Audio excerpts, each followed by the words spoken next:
نحمده ونصلي على رسوله الكريم اما بعد فاعوذ بالله من الشيطان الرجيم بسم الله الرحمن الرحيم رب اشرح لي صدري ويسر لي امري واحلل عقدة من لساني يفقهوا قولي.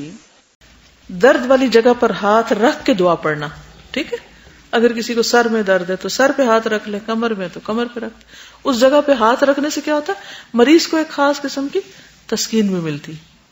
عثمان بن ابی العاص ثقفی رضی اللہ عنہ سے روایت ہے کہ انہوں نے رسول اللہ صلی اللہ علیہ وسلم سے درد کی شکایت کی جسے وہ اپنے جسم میں محسوس کرتے تھے جب سے وہ مسلمان ہوئے تھے.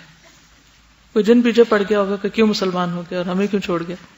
تو رسول اللہ صلی اللہ علیہ وسلم نے ان سے فرمایا اپنا ہاتھ اس جگہ رکھو جہاں تم اپنے جسم میں درد محسوس کرتے ہو، اور 3 مرتبہ بسم اللہ کہو، اور 7 مرتبہ یہ پڑھو اعوذ باللہ وقدرتہ من شر ما اجد واحاذر.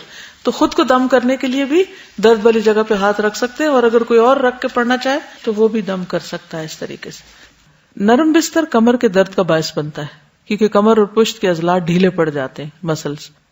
اگر مسلسل نرم بستر استعمال کیا جائے تو درد بڑھتا ہی چلا جاتا ہے. ٹھیک ہے، ان چیزوں سے پرہیز کرنا چاہیے.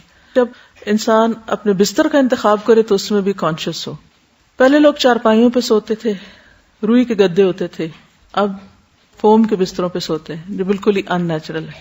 اس کا نقصان کیا ہو رہا ہے؟ انسان کا جو پوسچر ہے وہ ٹیڑھا ہو جاتا ہے، خراب ہو جاتا ہے. یعنی ایسی جگہوں پر پریشر پڑتا ہے جہاں نہیں پڑنا چاہیے.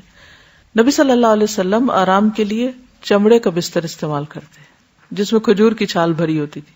کتنا نیچرل.